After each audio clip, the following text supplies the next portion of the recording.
Seperti mana kita maklum, peristiwa nuzul Quran merupakan peristiwa yang sangat agung yang berlaku pada malam 17 Ramadan. Alhamdulillah, kalau kita nak cakap tentang Al-Quran ni memang banyak sekali. Yang pertama, apabila kita cakap pasal Quran, of course kita kena tahu sedikit sebanyak apa maksud Al-Quran itu sendiri.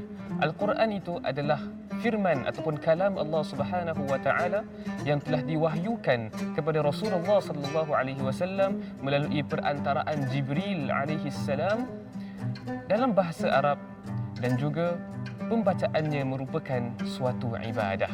Seringkali apabila kita bercakap tentang nuzulul Quran, mungkin ada di antara kita yang keliru sama ada ianya diturunkan kepada Rasulullah sallallahu alaihi wasallam secara bertahap-tahap ataupun secara sekaligus. Menurut pendapat Ibn Abbas radhiyallahu anhuma beserta dengan majoriti ulama, mereka mengatakan bahawa terdapat 3 peringkat di dalam penurunan Al-Quranul Karim. Jika dilihat pada ayat seperti Syahrul Ramadan alladzi unzila fihi al-Quran, surah Al-Baqarah ayat 185, ataupun surah Al-Qadr ayat pertama Inna anzalnahu fi lailatul qadr, ataupun surah Ad-Dukhan ayat yang ketiga Inna anzalnahu fi lailatin mubarakah.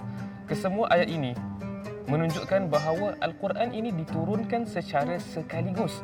Manakala ada juga ayat yang lain seperti surah Al-Isra ayat 106 yang mengatakan bahawasanya Al-Quran ini diturunkan secara beransur-ansur ataupun secara bertahap-tahap. Yang dimaksudkan dengan turunnya Al-Quran pada ketiga-tiga ayat tadi ialah turunnya Al-Quran sekaligus ke Baitul Izzah di Sama'ud Dunya, yakni di langit dunia, agar para malaikat akan menghormati kebesarannya. Manakala turunnya Al-Quran kepada Rasulullah sallallahu alaihi wasallam adalah selepas itu selama 23 tahun secara bertahap-tahap. Maka kedua-dua betul. Mungkin ramai di antara kita tertanya-tanya, apakah rahsia ataupun hikmah di sebalik nuzul Al-Quran ataupun penurunan Al-Quran? Yang pertama ialah untuk menguatkan atau meneguhkan hati Rasulullah sallallahu alaihi wasallam. Yang kedua, sebagai cabaran dan juga mukjizat Al-Quran itu sendiri. Yang ketiga adalah mempermudah hafalan dan pemahaman Rasulullah sallallahu alaihi wasallam, dan yang terakhir adalah kesesuaian dengan peristiwa-peristiwa dan juga berperingkat di dalam penetapan hukum. Bagi mereka yang tidak pernah membaca Al-Quran, bagaimana caranya untuk mulakan pada bulan Ramadan ini? Yang pertama, dapatkan bimbingan daripada asatidzah Al-Quran yang bertauliah. Pastikan anda mencari dengan bersungguh-sungguh. Yang kedua adalah untuk anda fokus kepada bagaimana untuk memperbaiki bacaan anda, bukan fokus pada nak khatam Al-Quran itu sendiri. Yang ketiga adalah istiqamah, yakni konsistensi. Jika kita tahu bahawa jadual kita agak padat dan sebagainya, jangan kita pernah ketepikan Al-Quran. Cuba untuk cari masa dengan guru setiap minggu sekali. Insya-Allah ianya akan memberikan manfaat yang begitu besar.